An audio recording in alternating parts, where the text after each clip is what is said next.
He could have said anything. He could have talked about the walk-off. About the 11th inning. About the impossible tension that had gripped every person inside that stadium from the moment the game extended beyond 9. He could have pumped his fist and talked about winning. About momentum. About the team's resilience. That's what athletes do. That's the script everyone follows. You win a dramatic game, you walk into the locker room, you celebrate, you say the right things, you talk about the group effort, you thank your teammates. It's a ritual as old as the sport itself.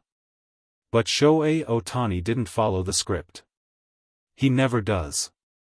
When Evan Rushing's walk-off hit sent the stadium into complete delirium in the bottom of the 11th inning, when the crowd rose as one and the noise became something physical, something you could feel in your chest, in that moment, everyone was watching Rushing. Everyone was watching the celebration. The pile of players rushing toward home plate. The joy that only a walk-off can produce. But in the middle of all of it, Ohtani said something. Something quiet. Something no one expected. And when he revealed those words in an interview with American media weeks later, the room went completely still. His voice cracked slightly. His eyes glistened. And the interviewer, a veteran journalist who had covered baseball for over 2 decades, had to take a moment before asking the next question. Because what Ohtani said wasn't about baseball at all. The game itself had been a war. 11 innings of grinding, suffocating baseball where every pitch felt weighted with consequence.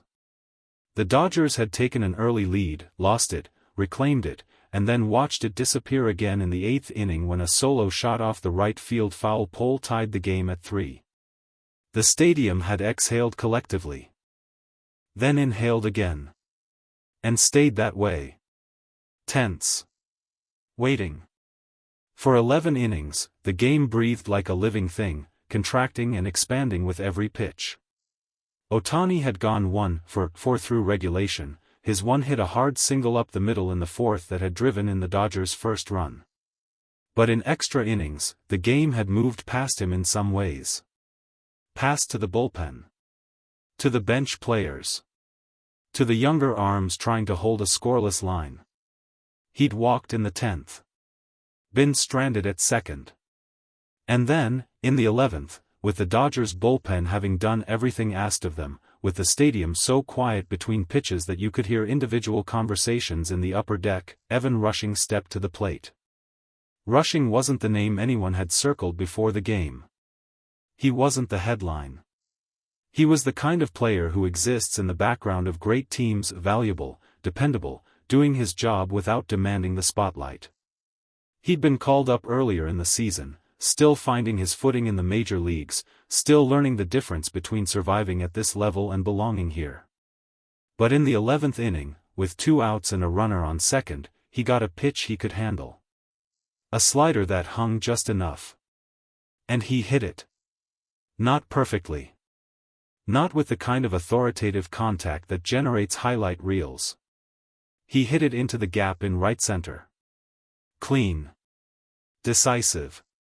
The runner scored before the outfielder even reached the ball. And before the stadium had fully processed what had happened, before the crowd noise had fully built to its peak, Evan Rushing was being mobbed near first base by teammates who had materialized from the dugout like a wave.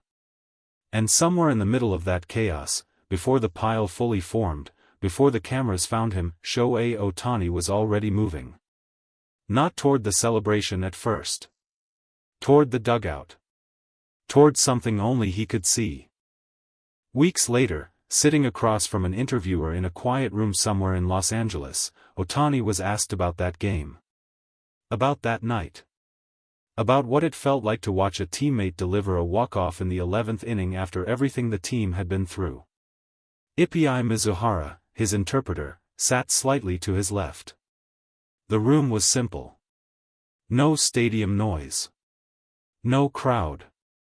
Just 2 people and a conversation that was supposed to be routine. But it didn't stay routine for long. Ohtani answered the first few questions the way he always does. Measured. Thoughtful. Precise. He talked about Rushing's approach at the plate. About the pitch he hit. About the bullpen's performance that kept the game within reach. He was gracious and composed. And then the interviewer asked, "What were the first words you said when you walked into that locker room after the win?" Something shifted. It was subtle. A slight change in his posture. His eyes moved briefly downward. He pressed his lips together for just a moment. Then he looked up. And he answered. Through his interpreter, his words came slowly. Carefully. Like something being lifted from a private place and placed into the open air for the first time. I said. I wanted to call my father. I wanted to tell him we won. And then I remembered I couldn't. The room went still. The interviewer didn't speak immediately. Because there are moments in a conversation when silence is the most respectful response. When rushing to fill the quiet would be a kind of violence against something tender and real.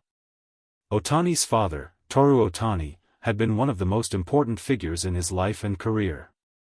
A former amateur baseball player himself, Toru had been the one who first put a ball in young Shohei's hands. Who had driven him to early morning practices. Who had believed, before anyone else did, that his son was something the world had never quite seen before.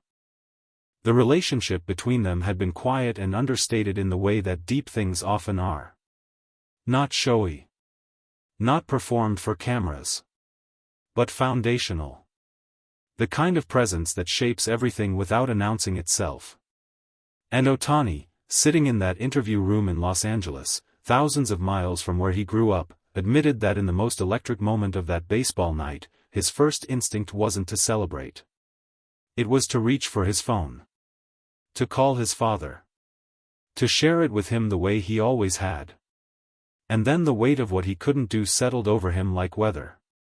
His eyes glistened. He didn't look away. He didn't apologize for the emotion. He just let it exist. The interviewer, to their credit, gave him the space to do exactly that. When the interview aired, the reaction was immediate. Fans who had watched the walk-off game purely through the lens of baseball suddenly saw it differently. The celebration footage was rewatched thousands of times. People looking for the moment. Looking for Ohtani in the background, moving away from the pile, carrying something invisible. Teammates who had been in that locker room that night began speaking about it. Some admitted they hadn't known what was happening at first. They'd seen Ohtani step away from the main celebration, head toward his locker, and they'd assumed he was doing what players sometimes do, taking a private moment to breathe before the chaos fully arrived. But now the context was different. Now they understood. Mookie Betts was one of the first teammates to respond publicly. He didn't do it through a press conference. He did it quietly, in a short statement that felt more like a letter than a media comment. What Shohei carries, Betts wrote, he carries without asking for help. That moment in the locker room, I understand it differently now. And it makes me respect him even more. Not as a player. As a person. Dave Roberts heard about the interview before he watched it. One of his coaches mentioned it to him in passing. Told him what Ohtani had said. Roberts had been in baseball long enough to have seen players at their highest and lowest. He had sat with players through injuries, through slumps, through personal losses that had nothing to do with the game. He thought he knew most of what made Ohtani tick. And then he watched the interview. He didn't speak about it right away. When he finally did, during a quiet moment before a subsequent practice, his voice was lower than usual. Not sad. Just careful. The way people speak when they're handling something fragile. Shohei plays this game with everything he has, Roberts said. We see that every day. The preparation. The focus. The standard he holds himself to. But what we sometimes forget is what that costs. Not physically.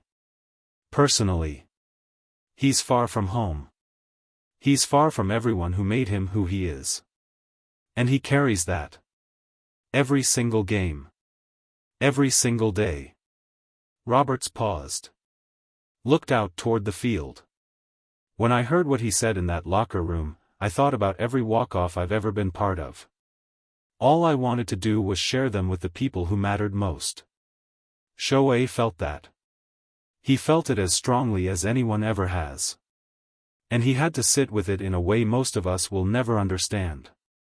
He didn't say anything else. He didn't need to. Evan Rushing found out what Ohtani had said the same way most people did. Through the interview. Through a clip that a teammate sent him with no caption. Just the video. He watched it twice. Then he put his phone down and didn't pick it up for a while. When he spoke about it later, his voice was unsteady in the way that honesty sometimes makes a voice. I hit that ball, Rushing said quietly, and I thought the best moment of my career was happening right then. The walk-off. The celebration. All of it. And it was. It still is. He stopped. Gathered himself. But knowing that Shohei, knowing what was going through his mind in that locker room after, it adds something to that night that I didn't know it needed. It makes it bigger. Not because of baseball.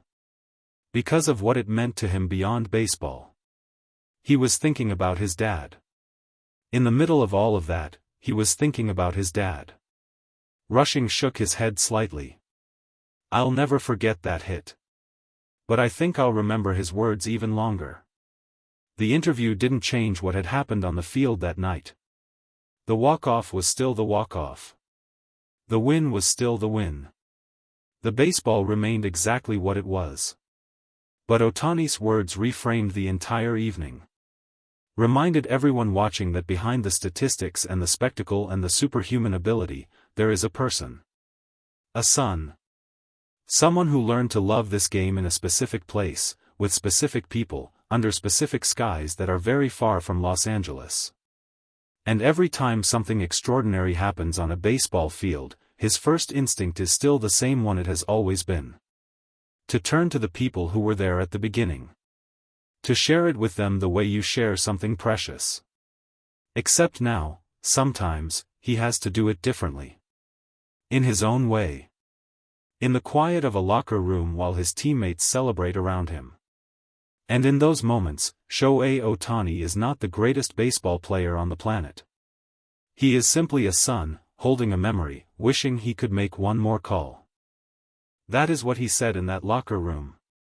That is what stopped a room full of journalists and fans and teammates in their tracks. Not a victory speech. Not a battle cry. Just a truth so human and so heavy that it made the walk-off feel small by comparison. And somehow, in saying it, Ohtani reminded everyone why baseball matters at all. Not because of what happens on the scoreboard. But because of who we want to share it with when it does.